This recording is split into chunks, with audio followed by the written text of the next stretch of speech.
Welcome everybody to a discussion with John Médaille, professor at the University of Dallas. We're going to be covering his article, which is, I believe, talking about class conflict and the Catholic social teaching with regards to Catholic social teaching. But I think there's plenty here that isn't specifically Catholic, isn't even specifically religious. It really gets down to core philosophical ideas of economics, justice, virtue, and where we build true, just economics from the ideas from the past. So, John, welcome. How are you? I'm doing very well. Thank you very much. And, well, thank you for hosting this. I'm really glad you're here. It's always a pleasure. One of the things I do want to do, and we both get long-winded, and I think, we have several attendees already and people who are going to watch this. I kind of taken the article, and I'm going to post the article at some point if people who are here haven't read it. So kind of doing like a Cliff Notes version, but then giving people the opportunity, if they have read it or if they hear something that's particularly challenging, to ask questions, and I'm going to follow up with basic questions. One of the things that I have noticed over time when I rewatch our videos is that you get very professorial with your explanations. And I let it slide because I've kind of seen your stuff. So for me, I've kind of been exposed to it. So I'm ready. So don't be long-winded. Is that what you're trying to say? Well, you do an awesome job. Translate that into English, yes. Okay.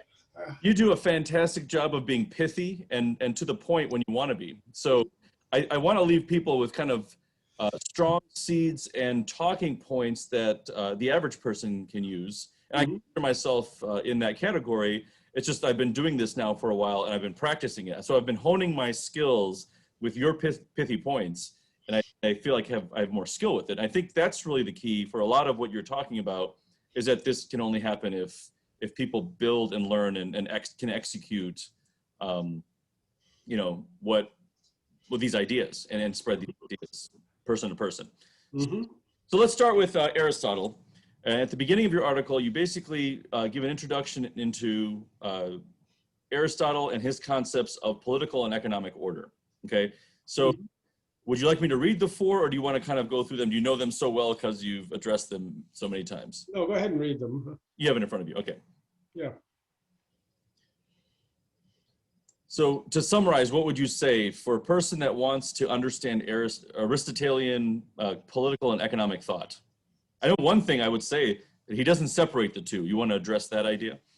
That's right. I mean, the whole modern problem is that they've bracketed off the moral order, the economic order, the social order, the political order, but this is simply impossible. They're all part and parcel of each other. And to discuss them, to discuss politics and economics as if they were separate things is, I think, distorts both politics and economics. Right.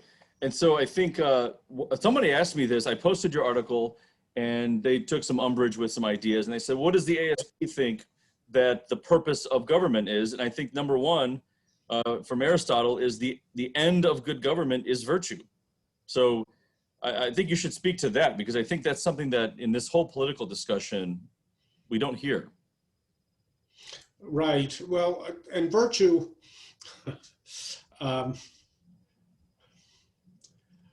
virtue is not something abstract. Virtue is how you act in the world. And all moral thinking is a part of practical reason, not demonstrative or abstract reason. It's a part of how people act in the world, and they act toward the common good or they don't. So they're virtuous or vicious. And the different political systems reward different behaviors, and some reward virtuous behaviors and some reward vicious behaviors, although all existing systems reward a combination of both. But they should be oriented toward virtue and not towards just the pursuit of wealth, which of course will lead to a vicious system. It's funny, I've never really thought of the word vicious and its connection to specifically the concept of vice until I read your discussion about Enlightenment. So that's a great starting point. We're going to jump to that in a second. One more thing that, of the four things you talk about, well, Aristotle says aristocracy is justified by virtue, not by wealth. So that's going to come back a little bit later in one of the topics you make. And then we're talking about diffusing power among classes. Mm-hmm. They're going to talk about later. And then obviously his point that the way to do this is broad distribution of property, hence an expert on distributism talking to members of the ASP and interested listeners. So those are the four concepts I thought were very powerful that that for myself, I'm going to remember those, right? And say like, here's something. And then what you mentioned was for 2,000 years, that was basically well understood by anyone that had a background in any kind of philosophy, that they adhered to that as good reasoning. They adhere to it as reason, if not as in practice, but at least they made bows toward it. And a point there to be emphasized, pithily I hope, is that Aristotle is the first distributist. Okay. Aristotle says a society has to be composed of property owners who are not too rich and not too poor. So there's not a great deal of, there's no extreme wealth. In fact, Aristotle says that those who are too rich ought to be exiled. So. Okay. So the next piece, next section of the article, you titled The Enlightenment So-Called, and I think we can probably agree on that point. And you speak to three philosophers. So you have Bernard de Mandeville, and that's where I first noticed the idea of that vice, not virtue, is at the heart of public order. So if you can speak to that. Yes. Matter of fact, I was just lecturing on this morning, but so for de Mandeville, the Fable of the Bees, subtitled Private Vices, Public Benefits.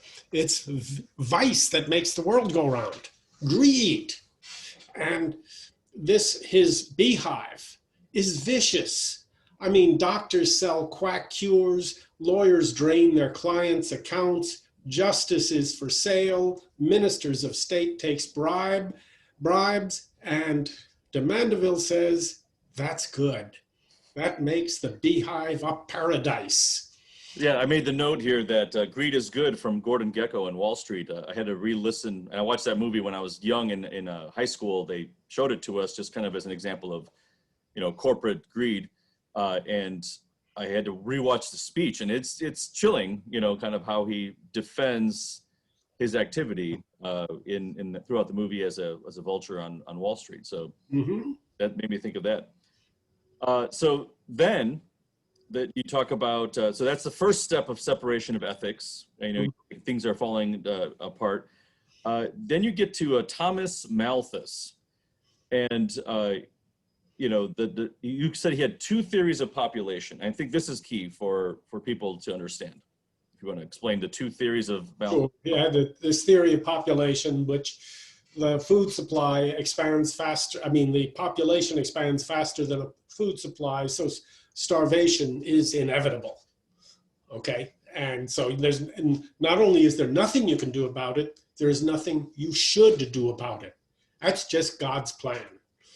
The poor die miserably and like flies, and so what, But on the other hand, there's not enough people to consume all the stuff that can be produced. So you need a class of people who do nothing but consume. And that's the rentier class, the landlords. Okay, they do no work. They just collect rents and consume all day. So you need these to absorb all the output that the new machinery can produce. You see, right. Isn't that wonderful? Right, and when I read that, and when maybe like an average person out of context would read something like that, bite size, they probably would shudder and go, "Come on, that's ridiculous, that's terrible." But then when you actually put it into context and you see that there are people who think like that, that the social Darwinism of that first point of like, well, the poor will just be poor and then too bad, and then to the point where I see Christians or other people of goodwill generally, that they live their lives, they have families and children, and then they still say stuff that maybe isn't as pointed, but you can see the influence. And I think you speak of that in your article, that this has been the influence that's corrupted kind of our general thought, that Aristotle has taken, our thoughts of Aristotle have disappeared so much that you said that he, like Nietzsche would say, God is dead, that Aristotle's thoughts are dead. So I actually, when I was reading that and some of the stuff that you had in your article, I'm like, man, that just sounds like Scrooge, you know, in A Christmas Carol. And I went into Wikipedia and I said, who was Charles Dickens, like his inspiration for Ebenezer Scrooge? And sure enough, there was Malthus mentioned in that Wikipedia article, because he talks about the poorhouse and, you know, that sort of thing. So I thought that was very fascinating. And Malthus was before Charles Dickens, right? Just the generation before. So yeah, not unthinkable that that Dickens had run into his philosophies and used it as a. Oh no, the thoughts were popular. The thoughts were very, very popular, and that was well, among a certain class, because it justified them. But that's the foundation of Herbert Spencer's, you know, social Darwinism. It's not fair to call it social Darwinism because he was before Darwin, or Right. contemporary with Darwin, and it's Spencer, not Darwin, who comes up with survival of the fittest. Ah. We attribute that to Darwin. It's pure Spencer. And he wasn't talking about the animal kingdom. He was talking about you and me. Yeah, right. Fantastic. Okay, now this was the next segment was about Nassau Senior, who was, you describe him as the economist that you've never heard of, which is definitely true. I'd never heard of him until I read this article. The greatest economist, the most important economist you never heard of. Okay, yes. And I realized as reading through your description of him that what I really want to target, and again, I posted the article for people who are here. Let me actually paste it again because I think people who join later don't see what was in the earlier chat. But he talks about the number one thing that I saw. The first thing was, you said he had 4 principles. They were foundational principles, and you know, tongue in cheek said they were not foundational, nor were they. I don't even know. It was just funny. So people can read that. But the number one, I had to look it up because you didn't point them out, just maybe for space purposes. But the first foundational principle was man's desire to obtain additional wealth with as little sacrifice as possible is a foundational principle. Yes, that's basically de Mandeville. Right. Yeah. And so, you know, when I read that, I started thinking, and you said that, you know, he was, at that time, he was in the Liberal Party, which in today's verbiage would be the Libertarian Party. So if you want to speak to that, like, was the Liberal Party at that time pretty much on the same philosophical points as the Libertarian Party? Yeah, I have to recall that liberalism was the old name for what we today call capitalism. Okay, and it didn't become capital. Capitalism was at first the Marxist epithet, the Marxist insult for the liberals. And it meant people who cared more about dead matter than the living workers. Okay. By the end of the 19th century, liberalism had failed so badly that the liberals adopted the Marxist epithet and became the content of conservatism. So what we now call liberal used to be called conservative, and what we now call conservative used to be called liberal.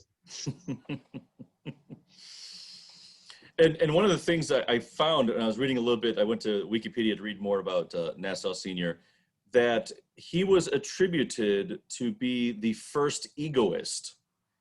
And in some of the stuff that I've been reading, that I had to look up egoism again because I felt like I had seen it before. And sure enough, it was the core idea of libertarianism, which is that, you know, if you always do what's best for yourself, then that'll be best for everybody. Which I'm like, okay, I guess, you know, it's kind of an interesting roundabout way of justifying self-interest. Exactly. And isn't that just another way of stating de Mandeville's thesis? Yeah. Yeah, right. So that was, and their final statement on that was fantastic. So we're interested here not so much in the intellectual strength of these ideas, but the point that they have become normalized. And I think, you know, when I said we break these down, you listen to each of one of their individual ideas separately, I think a rational person can look at that and go, that's just ridiculous, right? But it doesn't matter. Like, those ideas through hook or by crook have seeped into so much common thinking that when you have any kind of idea outside of that, you specifically say that if you question them, it is sufficient to be called a crank, a communist, a Catholic, or an anarchist. Okay, and nothing of the Aristotelian synthesis remains. I thought that was fantastic. In other words, an ASPer. Right. So, and it's funny that, you know, we mentioned, if I mention any critique of capitalism, you immediately get to communism or socialism, Mm-hmm. because there's no other thoughts. This is like the knee-jerk reaction to this sort of thinking, I think, is what that part of the article spelled out very well. So I appreciated that. All right, the next part, I wanted you to kind of go loose on this. If you're following my document, I kind of cut a bunch of stuff down. Sure. I thought it was a great discussion of the change of power from the primitive level into the industrial level. Just like that, walk us through this transfer and this change of power. Right. Well, at the primitive level, man lives in a relationship with nature and with his, fellow citizens who are all generally related to each other. These are tribal societies, and nature is the limit and the master of all. They have to accommodate themselves to nature.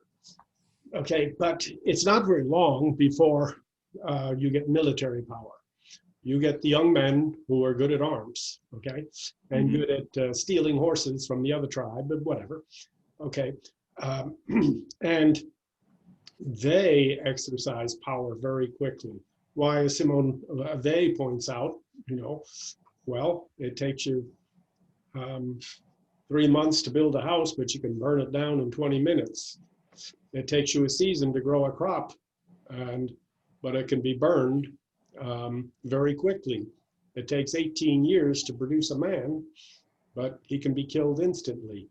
And so this gives the people, this gives the military enormous power. Okay, but it's contradictory, because the people who wield this power have to fear everybody else. They inspire fear in everybody else, but then they fear everybody else. And so everybody lives in fear of each other, which psychologically, is a terrible way to live. And that's the origins of all, class conflict, national conflicts, etc. All of the internal struggles which are always going on, as a constant of history. Yeah, and I think one of the best lines in that is, when a man becomes liberated from the forces of nature, he falls more and more under the dominion of other men. And I think you demonstrated that very well with the military aspect. And I also said that the other people who can control the forces of nature, and you mentioned the priest or the engineer. So if you can explain that, specifically Right. the priest. I thought the engineer I understood, the person that can build and construct, definitely is going to command power. But the priestly class obviously has some. Sure, the priestly class, so nature is still the big limit on everybody. And the people who can claim to control nature, can claim to bring the rain, can claim to pray over the sick, whatever it might be. These exercise enormous power as well.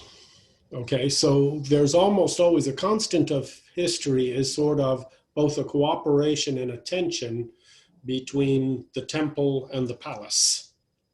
Okay, but these two classes taken together rule. And internal politics, except at times of great stress, tend to be the tension between these two groups. But they are united in that, they must lead the people.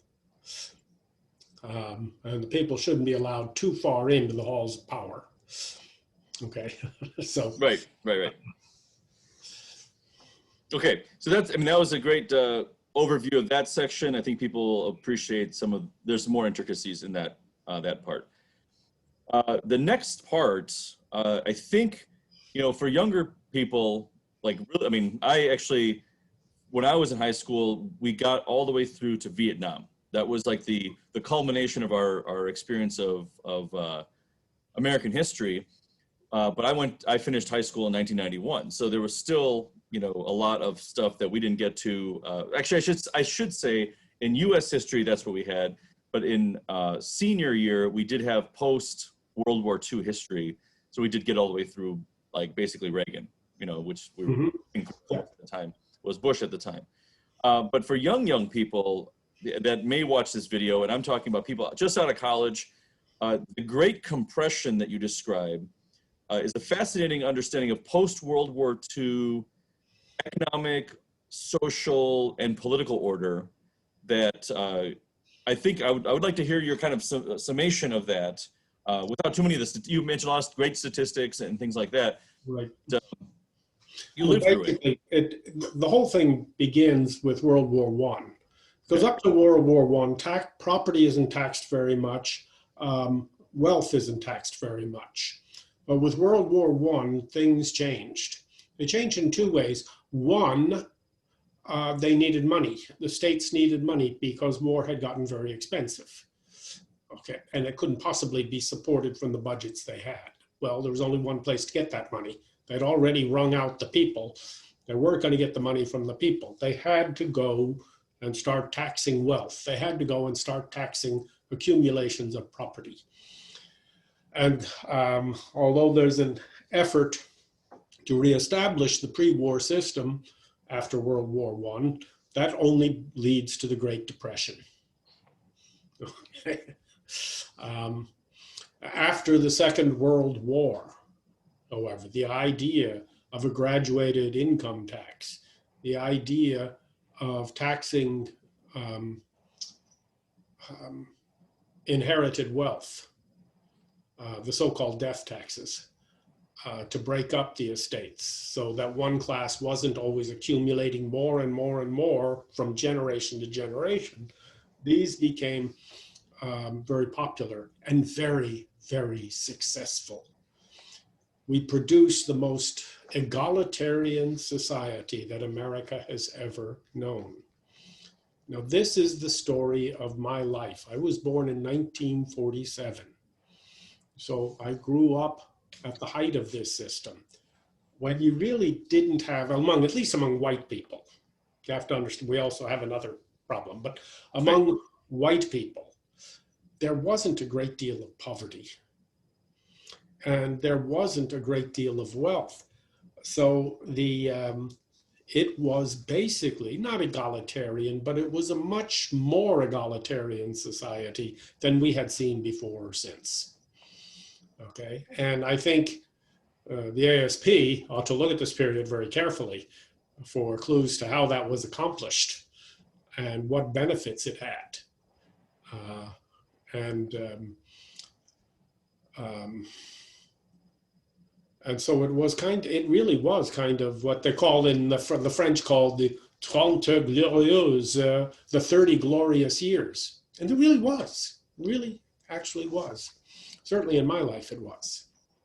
Yeah, I feel like a lot of times, when you think about, President Trump doing the MAGA idea, that you have this kind of nostalgic time frame where people look back at that and they think of childhood experiences, they think of like family experiences. And one of the things you mentioned is that there was a common experience of the war. Everyone was in the war together. I mean, the solidarity of that time was obviously very high.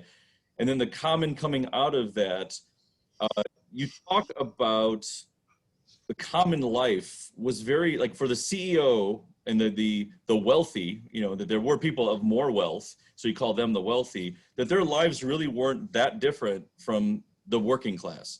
And so you had the common experience of war, you have the common experience of post-war kind of reconstructed time, and then they are living basically the same.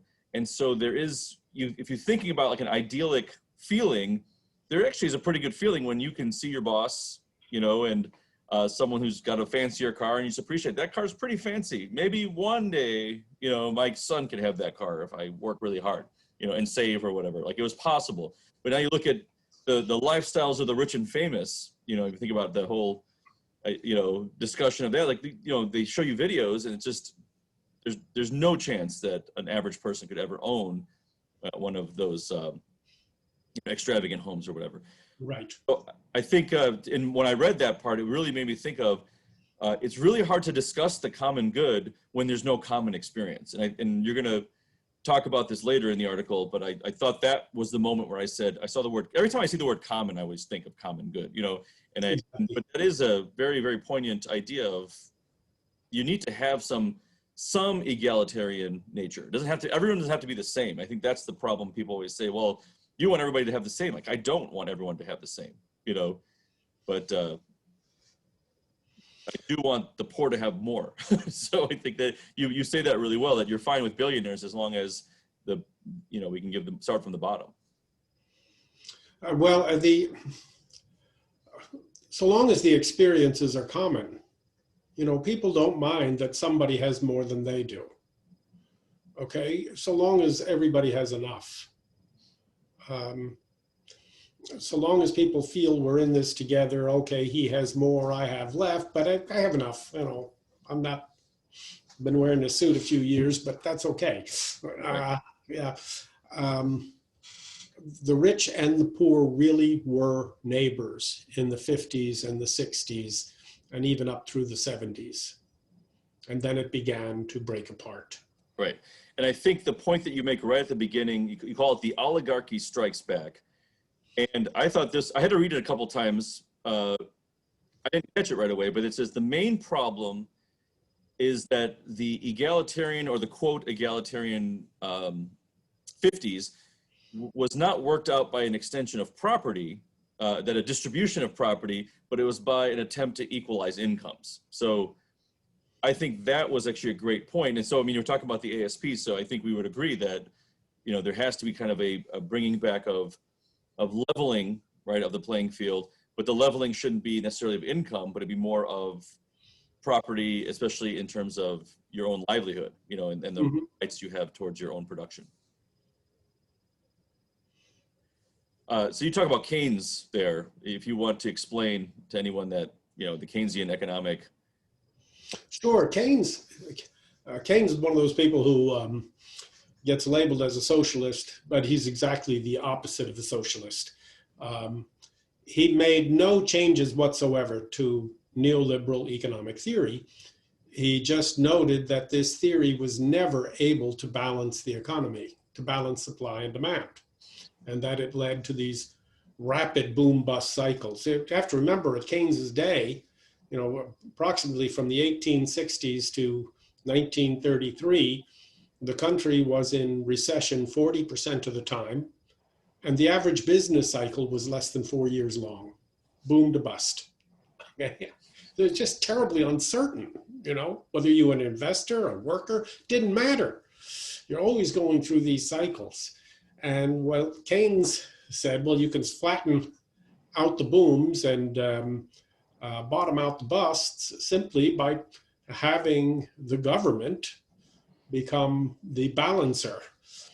So when, for the booms, you tax a lot, okay, and pay off all your debts. But in the busts, the government spends a lot. It distributes a lot of money. It buys a lot of stuff. It has unemployment insurance, so demand doesn't collapse. And it supports demand. And that way, you could balance booms and busts. And that's been the ruling. I don't care whether a regime says it's liberal or conservative, it doesn't matter. They all follow Keynes. Okay. Right. Well, except they don't tax. Like, that taxing part never happens. No, it's half-assed Keynesianism because they're always on stimulus mode, never Right. on pay the debt mode. Exactly. So it's half of Keynes, but it's always Keynes. But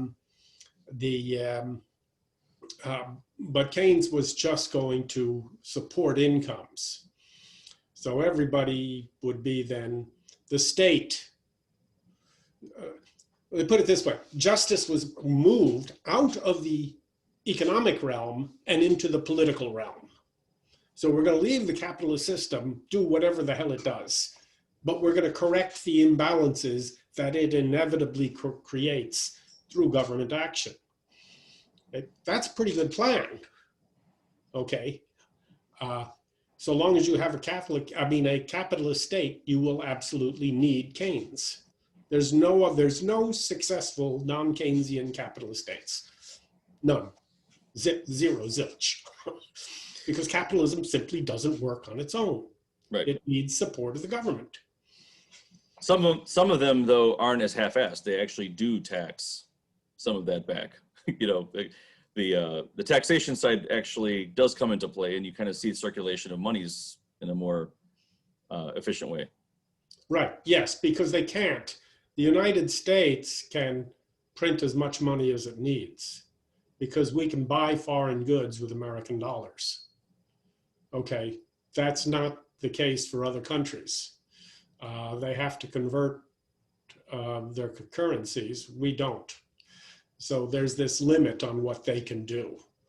We unfortunately can do anything, and that's always dangerous. Yeah. Right, and then of course you talk about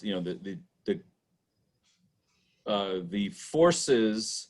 So you said it was unstable because it wasn't about property; it was about income, and because of that, it was subject to attack, even by capture by forces which claimed a belief in less government involvement. Which I think, having read your book, I understand. I understand the end game of that false belief and premise. And those forces have been recently have been big winners, especially after 1980 and Ronald Reagan. And so the next part of that section, you talk about the massive differentiation in wealth, income and wealth, really, from that point on. And so would you like to explain these Putnam's research and the scissors charts? Oh, yeah. Well, his scissors charts, and they're called scissors because there's a great diversion. Suddenly the scissors opens up and the rich are going one direction and the poor are going another direction. So this new society of rich and poor is created. All right. And the gaps just grow and grow and grow. And with that comes not just the economic problem, but the social problem. People no longer feel that they share the same space. And the rich are out to demonstrate this to them as much as they can. So now the rich live in walled neighborhoods. Now we build freeways just for the rich. I mean, how can I say effed up here? How Sure. effed up is that? You have freeways for rich people only. Okay. I think you talk about the toll road where you're automatically tolled, so it's way more expensive to drive in, but only. Right. You can drive on the free part or the tolled part. Right. Okay. So it's freeways for the rich. Even going to the airport, of course, they have their separate lounges, and that's fine, and they have their separate seats, and that's fine. But even boarding the airplane, they have a separate line. That separate line serves no function.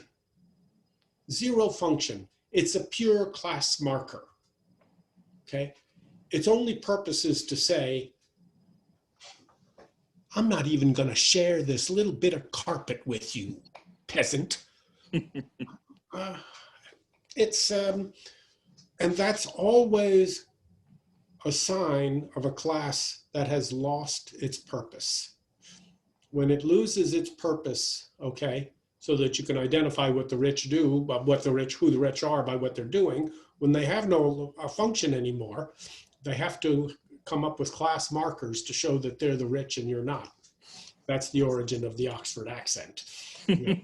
So they can identify each other immediately. It's not an English accent. It's invented. and required of all Oxford students so that they would always be able to recognize each other. And that's what our society is becoming. And the line that really struck me is you say that no republic can stand where the social bonds are broken. And Exactly. it's clear from Putnam's work that the social bonds are being broken, and that the shared life of the 50s has been replaced by separation and mutual suspicion.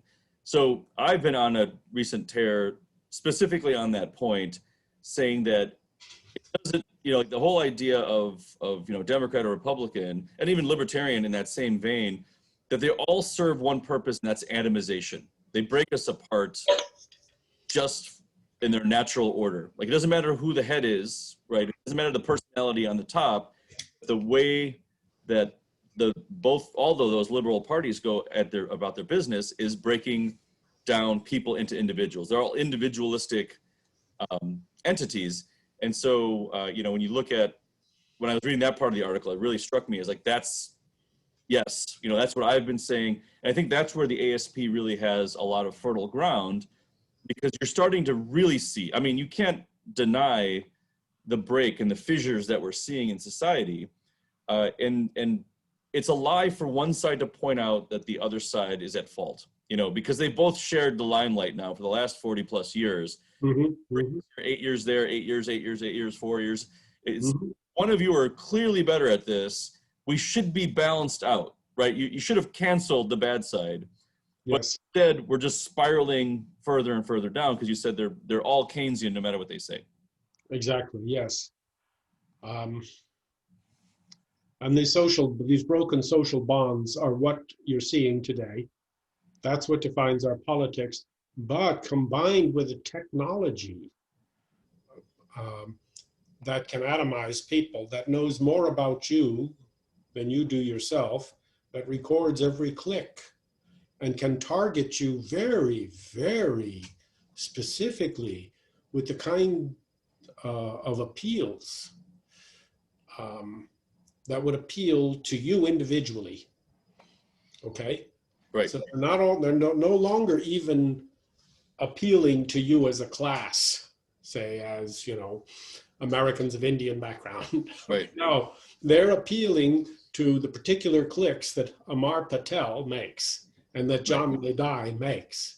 And so this technology it's all to manipulate you. It's all to manipulate me. And we have to understand how we're being manipulated. And once you understand it, you can fight it. Right. You have to accept that you haven't been manipulated, that you actually, and most people just think on their own free will and their own decision making, they're kind of in the political space that they're in, but you're right, like that manipulative effect is so strong. And my kind of my mantra has been, family, friends, and faith. And I think I've read several articles now that say, those decisions that you would make in each of those different organizational levels, like within your own family, within your friends, and within your faith communities, or any kind of higher principled community that you belong to, regardless of if it's a religious organization, that you're more likely to have something in common with someone, and because of technology, with someone like in, I don't know, well, we're talking about this, so you and I have this in common. Yep. And whereas like my own brother, doesn't necessarily agree with my political viewpoints, and then we can engage with each other and kind of reinforce this bond that we have. But in reality, that our bond, even though I really appreciate your friendship and you coming on to discuss this stuff, in reality, when push comes to shove, you're not going to be able to help me in any substantive way in my life in a crisis situation. Right. Brother who lives a town over, regardless of his political backgrounds or economics or whatever, he will come to my aid, right?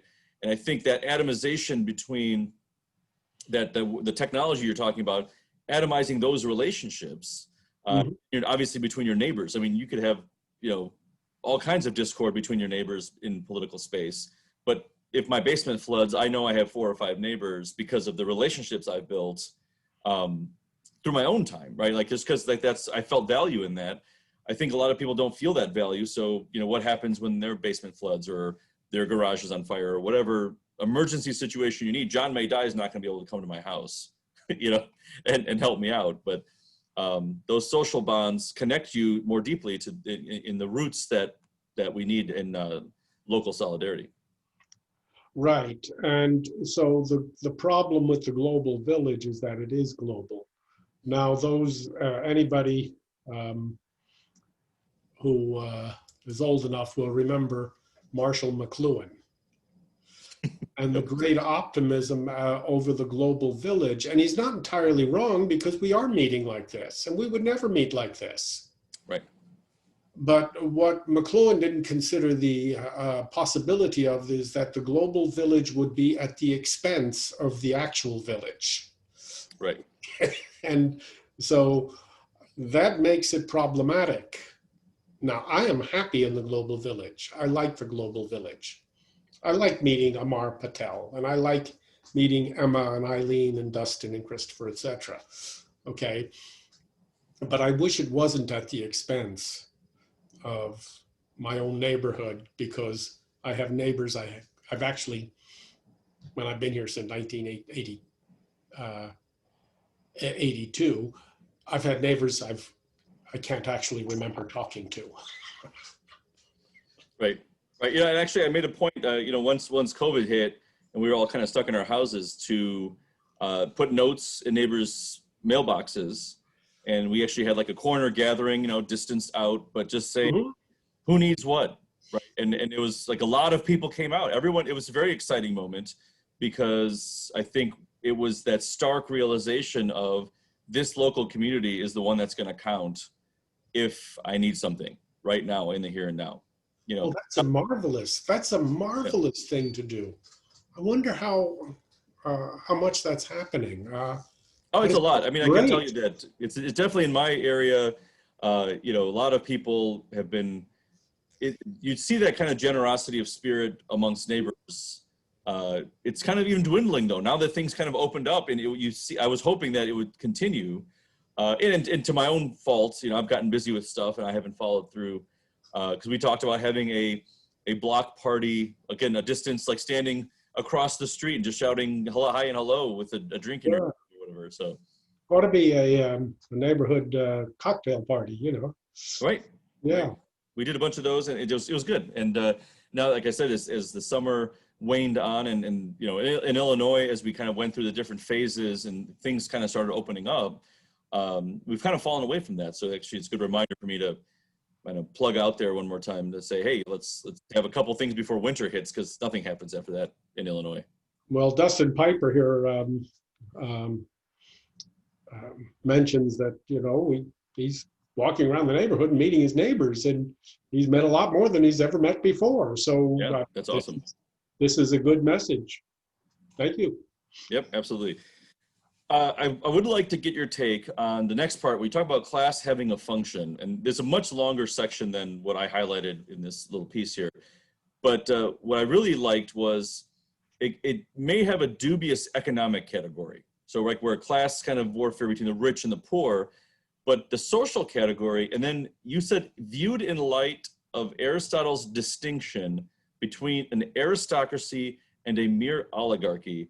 And I need you to explain that. I think most people might be like, you're just talking about rich people, right? Isn't it the same thing? Yeah, well,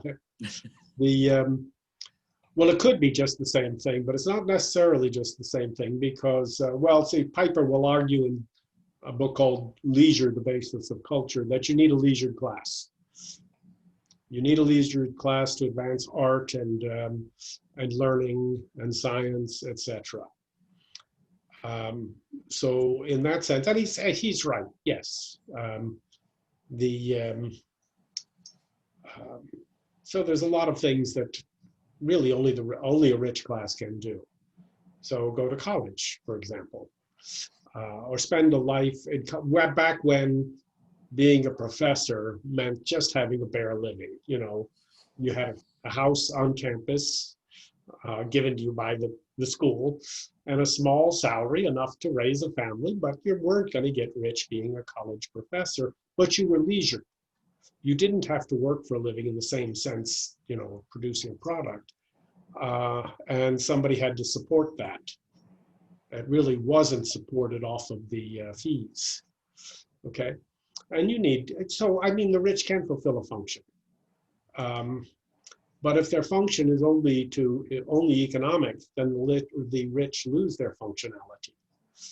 Okay, if their function is just to make as much money as possible, well, that's when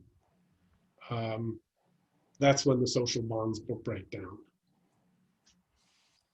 Okay, so now we're getting to, I think at this point we're going to be preaching to the choir, right? Because your explanation for how do we get to how do we reverse the trend, I think is what the point of the article is.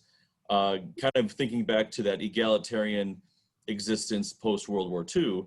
And so of course, but to do it correctly, instead of focusing on income, you suggest the distribution of property. And it's not the redistribution of property to equality, but it is that we've had this discussion before in our Distributist talks about how do we try to reduce economic rent, getting something for nothing, and then how to get workers more ownership of their means of production.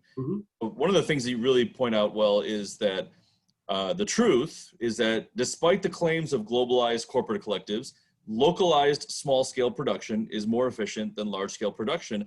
I think during COVID, we've seen the need for this. So I don't think that really needs to be proven to anyone at this point. Yeah, obviously the manufacture of masks cannot keep up with the demand, but Mama can keep up with the demand. I mean, all the masks I wear are made by my wife. Okay, it is simply a localized economy is more efficient from an energy standpoint, from a transportation standpoint, from the need for infrastructures.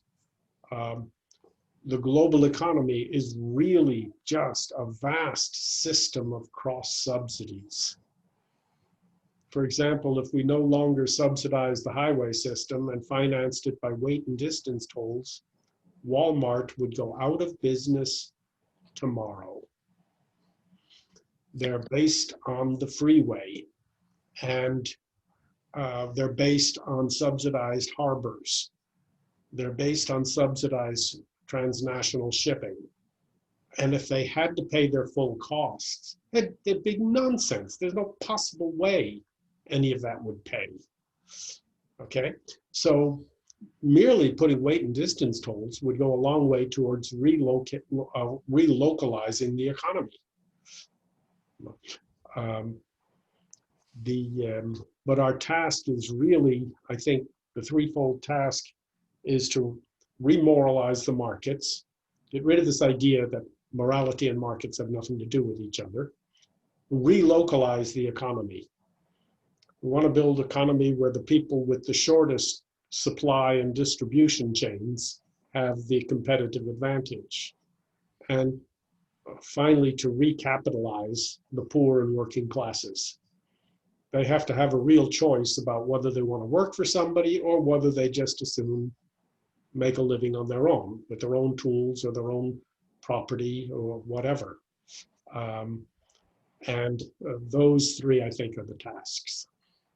And actually, when you mentioned that to remoralize the economy, one thing that I've been always meaning to ask you and always forget is one of the arguments I see, and you see, like, you know, with the economy in kind of turmoil, you see a lot of socialists. And I'm not even sure if they really are socialists, if they really come down to think about what they really believe in. They might just be capitalist critics that haven't heard of distributism.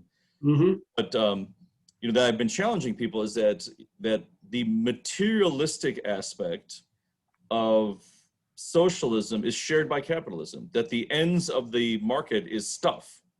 And I was explaining that to a friend of mine who said, wait, aren't you just a socialist? And I said, well, you know, no, because I don't believe the purpose of work and the marketplace and all that is just to make stuff. right? And so you end up with more stuff, or I have less stuff, or we trade stuff. I mean, like, that's not the purpose of it. It does provide like, as you said, that the purpose of the economy is people, right? Is to kind of have a place for us to work in the dignity of work and spend our time in a very productive way is important to the benefit of the common good. Yes, yes. The, well, I had a point and now I've forgotten it. But the economy has a telos. We need things. We need food, clothing, and shelter. Right. Okay. And we like things. There's a lot of things we don't need, but we like. Right. We Sure. just like to have them. And so we are material beings that have material needs, and we need a system that provides those things. But those things can never, ever be the end purpose of an economy, because then it becomes pathological. So to provide us with sufficiency and more, but really to build up community and family. That's the purpose of economic order. Whereas the purpose of global order is just to make money. And if this community, can no longer work as cheaply as this community 5,000 miles away, well, too bad. We'll just relocate to Indonesia because they'll work for pennies a day. And so we destroy this community. Let's invent a silly name for this community. Let's call it Ohio. Nobody would ever use a name like that, so let's call it Ohio. We empty out the productive capacity of Ohio to build up Vietnam and Bangladesh and Ghana and San Salvador. But we really don't build those places up because, if they get, what's the right word? Uppity, well, we'll play them off against each other. We're quite happy to play Bangladesh off against Guatemala, all right? And so we've freed capital to circle the globe and find places where the government is weak and labor is without power and descend on that, okay? So you don't want international order anymore. You want international weakness. You don't want strong communities because they could stand up to you, right? So it destroys the community. It destroys the family. And that's, well, look around. That's what yeah, it's kind of self-evident at this point. Yeah. So I think that would be the end of that first point of, you basically say distributing property is the best way to distribute power, because power follows property. You can see it in the government, you can see it throughout the economy and so forth. The state will always come to resemble the property owners. If the property owners are few in number and very powerful, you'll find they need a very, very powerful state. So the rhetoric of small government, well, that ain't the history of capitalism. Capitalism and the government have grown hand in hand. The bigger, the one growing on the back of the other. And can anybody in all of capitalist history point to me to a small government capitalism? It doesn't exist. It requires a big government so it can externalize its costs and protect its privileges. The next important thing, and I think this is, a lot of these points, I want people to develop a skill set of kind of bringing these things up. And so the principle of solidarity is the next chunk, which obviously as the American Solidarity Party, it's in our name, but I think it's important to use this verbiage. A lot of the stuff you bring up in this article is not just to, I think that the line that really hit me, I'll put it this way, I'll read it, because it's for what makes a man a bourgeois is not a certain level of income, but a certain frame of mind. And I think that really hit me Whereas like, and I think the aristocracy idea of like, you could have money, right? But to look down on the poor is what makes you bourgeois, not the fact that you have more money than the poor, because if you choose to be amongst the poor, you know, you could still effectively be part of community. Yeah, it's two things. You have to look down on the poor and up to the rich. That's right. Yeah. So you can't even be a bourgeois. You can't Right. even be middle class. You have to be an inspiring, Right. millionaire. That's right. Uh, Yeah, and I really like that. He's like, you fear the connection to the poor. And I think, I mean, this article specifically was about Catholic social teaching. On Thursday, you're specifically going to be talking about, is distributism Catholic? mhm. Most of the people here, if they're not Christian, they have some religious background, and that idea of the fearing the connection to the poor. You know, I think that really also struck me as something that, because of the three philosophers you mentioned, right?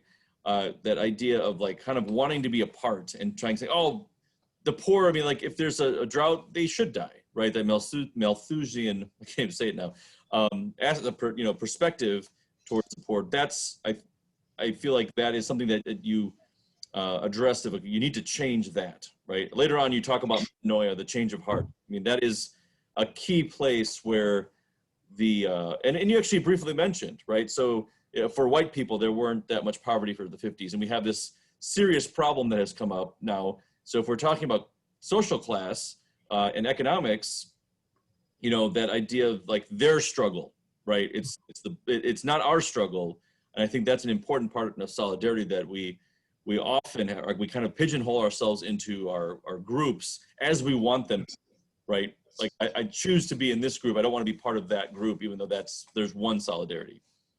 Mm-hmm. So I thought that was a very great part. Well, and I think the whole thing about solidarity, in a sense, it's coming back today, but maybe not in the best form. So there has been great solidarity over things like Black Lives Matter.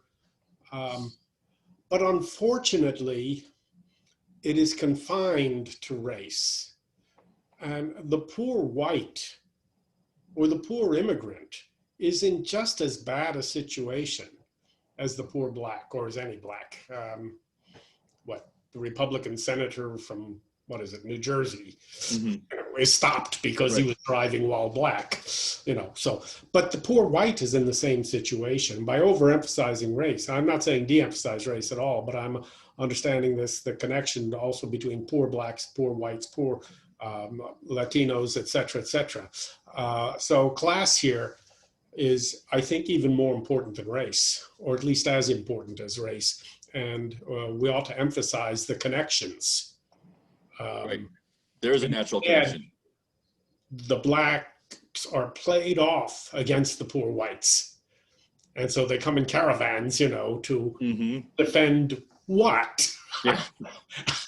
Right. That's the way the class that despises them both maintains power. And then the final thing, obviously, is the principle of subsidiarity. And I think one of, and I think people here generally have a good notion of that. You do say that it's often government at the lowest possible level, you said the shorthand version. But I really do like the point that you make that it flips the political and social hierarchy on its head. And if you could speak to that idea of an organizational chart and the flipping of the chart. Right. Whenever we think of a hierarchy, we instinctively think of the lower serving the higher. The lower serving, the more important elements. Whereas subsidiarity flips that. The most important element is the family. But there's lots of things the family cannot do by itself. And it requires higher levels of organization. But these higher levels of organization are only justified by the help, that is subsidium in Latin, the help they can give to the lower levels. So that instead of the lower serving the higher serves the lower, and everything serves the family. And the family is not at the bottom, but at the base of society. And you see, when you say it in those terms, it's Right. totally different. Right.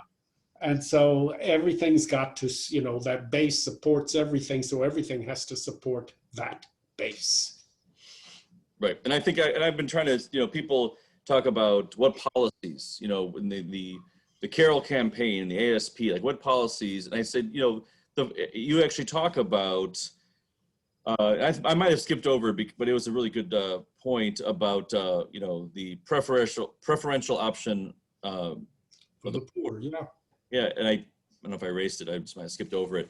But I think that and the family, and like any policy decision should automatically be in reference to those two important elements, right? How does it, because really both of those elements are going to be foundational to your society, as opposed to what, the Malthusian kind of approach of let the poor die. I mean, and the families break up. Why not? They're not relevant. There's no ethics to the economy or whatever. I think that's our message, right? And then that's the message that I believe that the two main parties, like they pay it lip service, right? You're getting, we're family values, whatever that's supposed to mean, or that means don't be gay, right? And then and then what would be? Looking for the little guy, right? Like the Democrats, we look out for the little guy, but never the littlest guy in the unborn. Like in kind of like yeah, right, yeah. Skating, Yeah.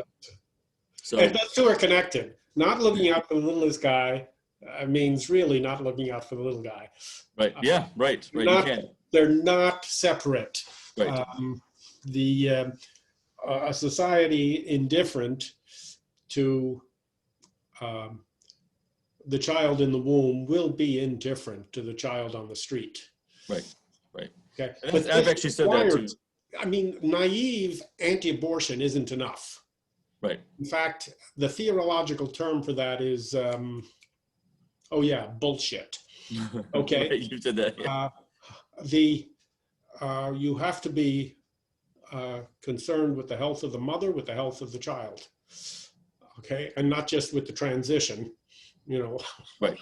Yeah. It's not enough to be pro-natalist. You have to be pro-life. Right. And pro-life means taking care of mama, taking care of the children, and because it really, and I know this is a phrase that has come into ill repute, but it really does take a village. Right. Well, and I think that's kind of where I do my repetition of family and friends. And people say, why do you use friends and not community? Well, I mean, there's not an F in community. It kind of goes better. But that's what I mean, right? I mean, it does take, and I actually talk about how I had a tweet the other day, it's one of my more popular ones, but I talk about my parents were my first authority, in my life. They were the first ones that taught me right from wrong, that kept me on the straight and narrow. I'm working on a personal video that kind of talks about the real American dream. Mm-hmm. And I speak of, I haven't recorded it yet, I've been writing it out. But one of the things that really has struck me about my own family's journey is my dad always said he came to this country with nothing, and I kind of like, as a young student in high school going through college, I was like, yeah, my dad had nothing. I have to work and respect that he had nothing, and I'm going to make something of what I have, what he's given me.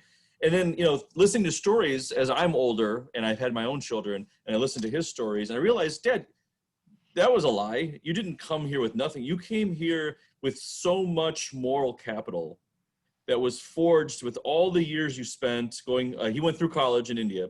Sure. His, the tight-knit family and what they were willing to sacrifice to send him to the United States. His neighborhood, so his small village in India, they basically pitched in. They helped out his family because he was a very aspiring student, and they said, our chance to send one of ours out. And so he carried with him, I guess, a little bit of weight on those expectations, but sure, yeah. Support of. But he was representing his community then. Yes.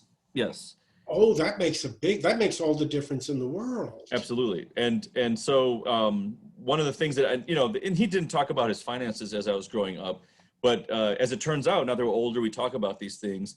And I went back with my wife and my kids and my parents to his old village. And so, my dad he didn't take any pride in it, or kind of had to let me know, but my mom said here, like they had their local temple that they had basically supported all of these years. And they said that when we were here, it was like this little shack, and now it was substantial enough that the entire village could celebrate whatever their festivals, Yes. and the honor that the village, kind of bestowed on us. And I'm like, I didn't deserve this honor, right? I was just his son, but he had done this. Right. It was moving. It was very moving. And it kind of made me understand that moral capital is, through the importance of family and your community and obviously your faith, those higher aspirations, is worth so much that the kind of breaking the economy from, that's why this article I think was very impactful again, because I've been thinking about all these things and about how the ASP points in a different direction, right? Because no one speaks to that. That's your story is so fascinating to me because, well, obviously I come across a lot of students from a lot of different backgrounds, and you see how it works out in different ways. So I had a student who was, she was a Catholic from India. Okay. Okay, and that's where her family, the Indian family, just like yours, and she's first generation. And I told her what a wonderful privilege she had, because everybody comes from a culture, okay? Right. And so they know something. But some people are connected to another culture, and so they know something else.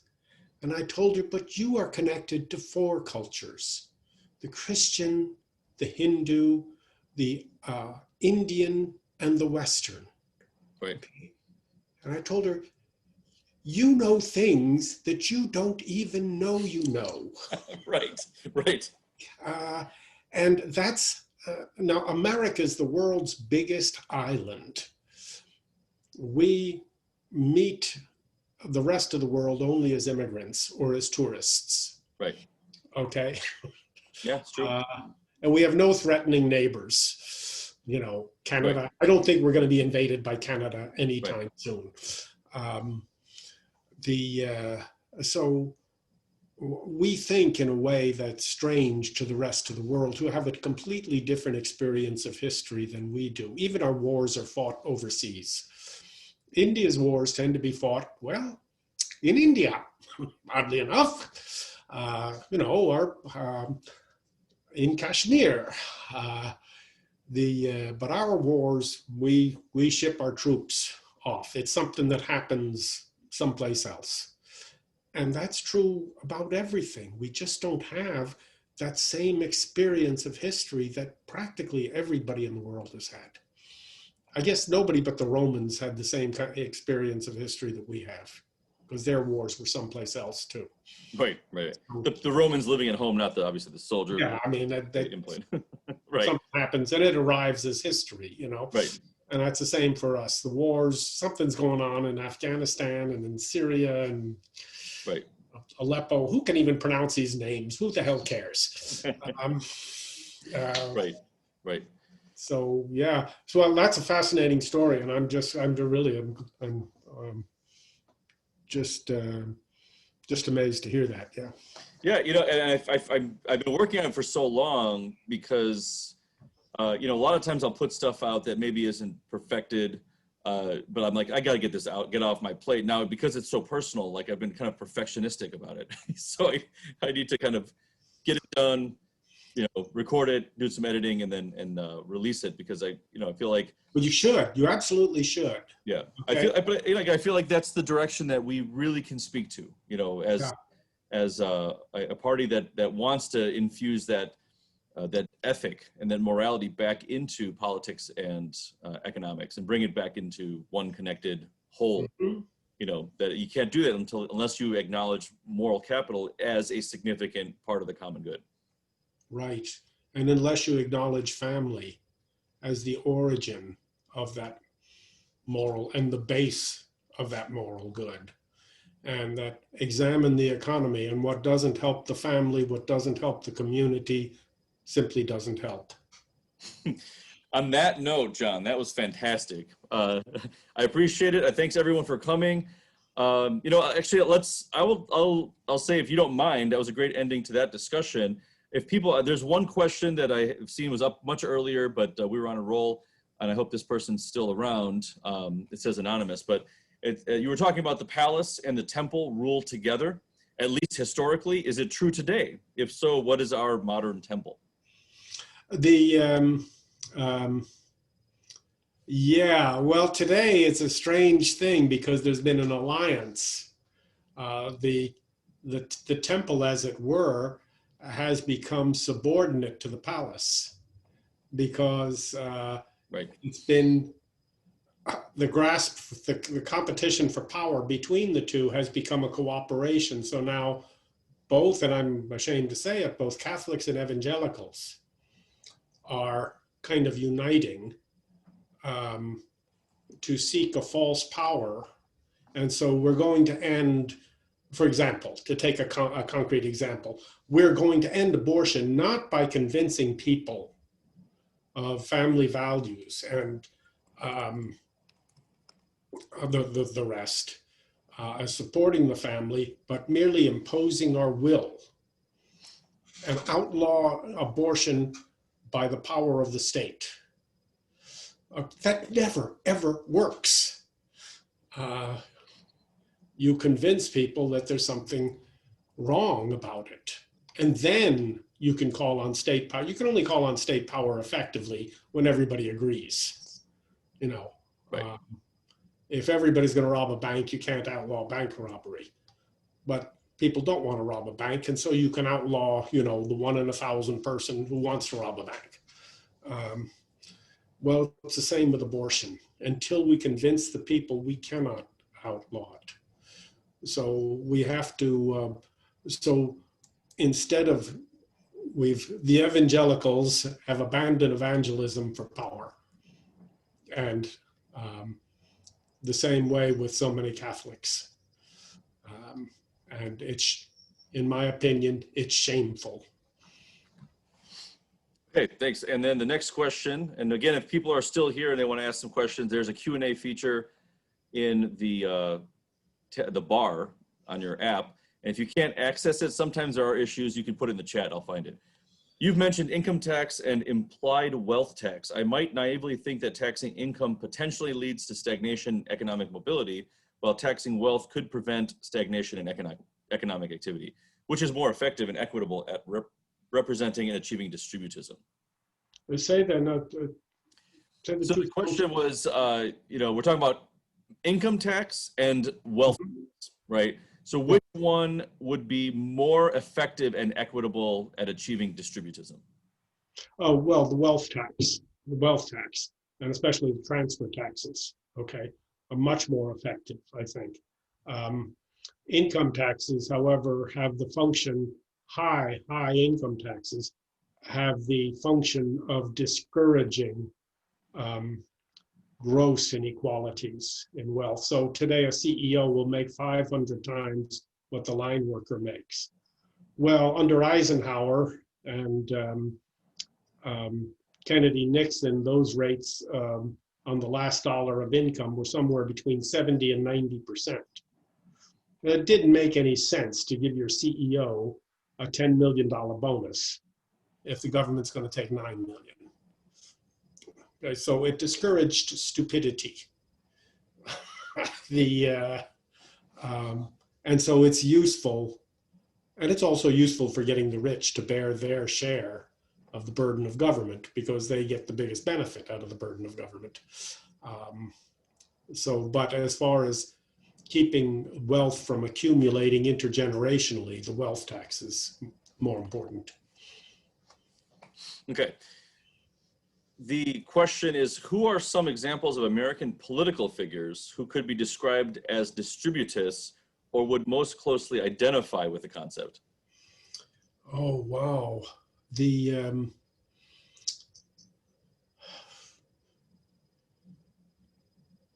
I wish I had a good answer to that. I'm not sure.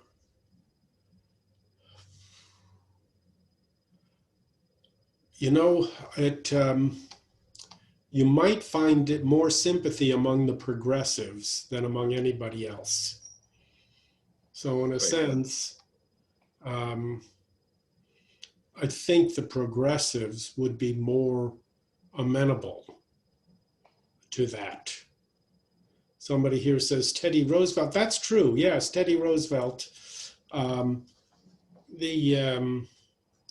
his cousin, Franklin, but Teddy Roosevelt, yeah, really was, in that sense, a believer in the small farm and the distributist ideal. There's an interesting parallel. Now I'm going to get professorial. The Roman Republic had the same problem, okay? And so it had led to 100 years of civil war in Rome, on and off.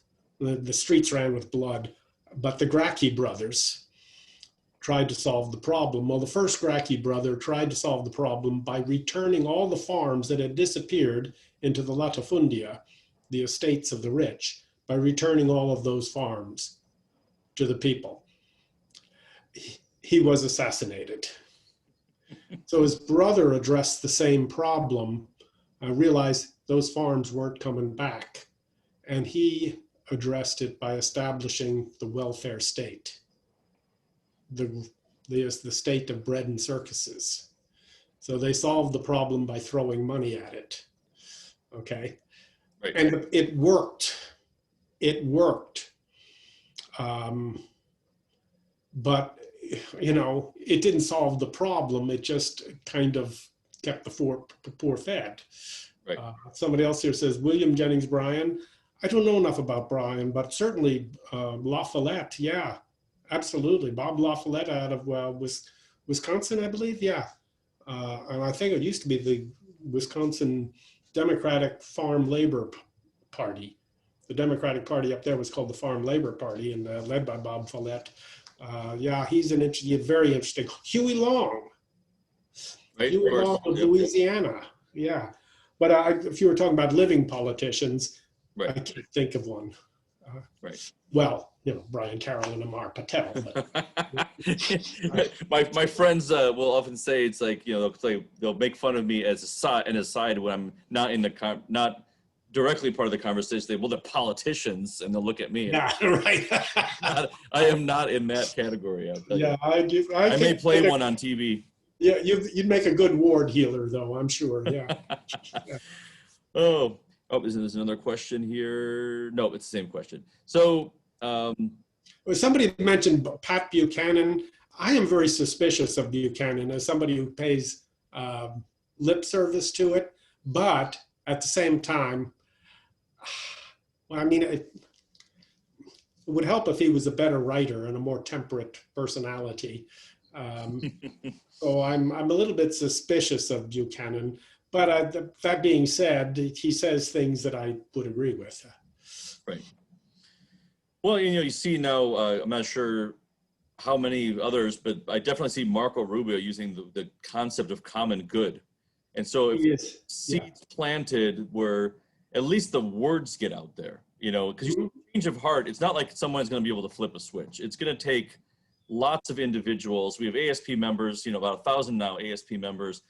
We need them to get the language down, right? Those conversations they have with their own immediate family and friends, and say, and then recreate those bonds that between your own family and your neighbors, and start there saying, hey, we need to have these bonds primary over whatever entertainment or whatever bread and circuses you're, you know, normally involved in. Like, let's have these bonds come before that, and then that's how you rebuild, I think, communities and you know, the baseline. So yeah.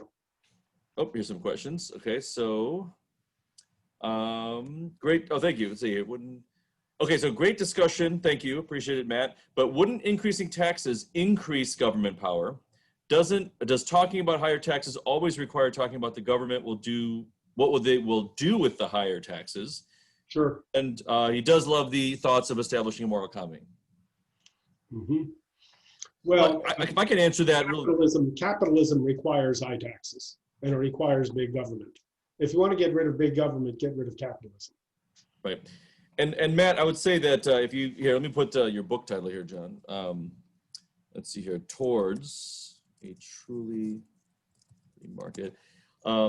So in John's book, one of the big things that I think is a major thought-provoking item for me is that power follows property. And so the land value tax idea, which we really haven't talked about in this session, and we've talked about it before many times, but that, land is one of those things that the rich have so much of, more than they ever have anything to do with, and it's economic rent, right? So there's so much value that is generated from that, or so much wealth that's generated and held in land, that that kind of tax, the tax system, would not just kind of solve some of our financial needs, but also, like you said, flips it on its head, where local taxes, that's what it was, where the tax base is, that's where the power lies. That's what that was thought from that. Yes. So yeah, a land value tax would go a long way towards distributing property, make it impossible to hold profitably without putting it to use. Right, good. Oh, okay, another question here. So we've got Chris Hunt says, I grew up in a neighborhood where in one block, almost all of my aunts and uncles married within that block. Now, as much as we try, we have not been able to become friends with our neighbors. There is no interest. Right. You change that. I mean, that's a great question, Chris, and I'm really sorry that that's the case. John, do you have any thoughts on that? Yeah, the breakup of neighborhoods, the suburbanization of America has been a great tragedy. And I say this as one who lives in the suburbs, and it was totally the result of government policy. You can't have the suburb without the freeway. And it has to be the freeway. It can't just be a highway. It certainly can't be a toll road. Okay, if you had to pay to go home at night, all right, you couldn't have the kind of suburbs we have. But suburbs are going broke and will go broke. So we will face a crisis, so the suburbs are facing a crisis because they always need to grow. They always need new development to pay for the old development because they're so inherently inefficient. I mean, a sewer line in the city goes a mile in the city, it passes, 5,000, 10,000 families. A mile of sewer in the suburbs passes 100 families. Right. So it's just not economic. And so they've always needed growth to finance themselves. Well, there's limits to growth. Right, and zoning problems where you can't have multifamily houses, you can't have multi-use buildings where like a business and a housing, in the same space, and so you're kind of limiting, that structure. Extreme separation of uses has created useless neighborhoods. Neighborhoods you can't walk, you can't get any place without a car. It's a funny thing, I was in the real estate business for 20 years. If you look at the homes built in the 40s and 50s, and even into the 60s, they had a one-car garage, okay? Right. And beginning in the 60s, you could not find a one-car garage. Nobody would buy a one-car garage house. Right. They wouldn't even look at them. So we've become, and now you need 3-4 cars in a family because the kids can't go anyplace. Right. No one rides a bike. My kids stopped riding bikes when they're like 6. Well, ride them where? Right. So, the suburb was a huge, huge economic, political, social mistake. And Chris, I would say that one of the things that I basically, what we did was just pick a couple of people that you could possibly be friends with, if you have any, and then we just would meet outside, and then anyone who would walk by, we'd say, hey, come on by. And it kind of grew a little bit over the summer, but I said, like, I'm not sure if you caught me earlier, it kind of has dwindled, and it just requires constant attention. There isn't that natural neighborliness that we don't have it in our nature anymore. So someone's got to make it a point to get the invitation out there and make a time and have people show up, because it's summertime too, and it's been awfully hot in Illinois. I'm not sure about the rest of the country. Helen says, John, local property taxes as currently practiced they lead to inequalities, as poor communities do not have the resources that wealthier communities have because of their local property taxes. How do we be able to equitably distribute the proceeds of land value taxes for fair funding of schools and other local services? Well, the land value, the Georgists would claim that problem solves itself. Once you start land value taxation, then those properties would be equalized. I'm not so sure that's true. But even if it is true, there has to be, at the very least, a transition period. So right. There might be something like what they do for the schools, property tax equalization boards, some states have. So rich neighborhoods have to contribute to the schools in poor neighborhoods. Right. So whether a scheme like that for municipal functions, I don't know. But there has to be some sort of transition period. There would definitely be a transition period. And I feel like one of the things that I've read and just discussed with people when I bring this up is that you have to understand that you're moving your income tax that goes to the federal government, you'd be moving that to the land, right? I mean, so like people with a lot of income are living also on very pricey land in general. And, there can be transitions of tiers of where that land tax goes to. So it would equalize, part of that. Because you'd be decreasing, as John points out in his book, you'd be decreasing how much money the federal government even needs when things get localized. And so a lot of that could go to the state level, perhaps. Yes. All right, and Patrick, let's see if this last one, because we're getting at that 90-minute mark is the magic numbers, from what I understand, about how long something should be. So Patrick, got the last question. Do you believe there should be a Wall Street sales tax on turnover, and should the Fed be nationalized? Wow, it's a good last question, John. Yeah, well, I'm very much for a financial transactions tax in preference to an income tax. So very much, not just on all financial transactions, whether you're buying a share of stock or whether you're buying, groceries. A quarter of a cent transaction tax would certainly change Wall Street a great deal, but it would change, I think, America a great deal as well. So, yeah, that is definitely an idea that should be explored by the ASP. Right. And I think the last part was the Fed being nationalized. One of the things that just the idea of banks, and I'm not sure you can answer the Fed being nationalized, but I do want people to have in their mind the concept of credit unions, which I don't think we've really talked enough about, of localized banking, and how there was a movement to localized banking, how that would reconstruct the largeness of private banking. Oh, just break up the banks. Right. I'm not sure what the question means by the Fed be nationalized. I think it is nationalized. I'm not quite sure what it means. I guess the fact that they work in aren't they like a private entity that works for the government? I mean, I think that, that's what it is. Yeah. So I don't know if you mean nationalized being owned by the government, not being a private. Oh, well, many of its functions should be taken, I think, into the Treasury Department. You still need a central bank. So long as you have a money system based on credit, I think you need a central bank. But how that should be structured is subject to a lot of debate, but it should be the Treasury, I think, that makes decisions on the expansion of the money supply. So he's talking about the first and second national banks of the US.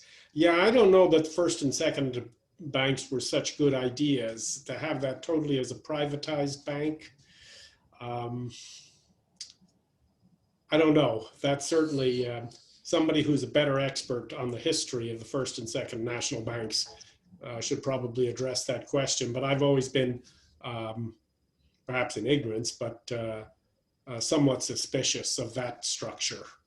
Well, John, you can't know everything.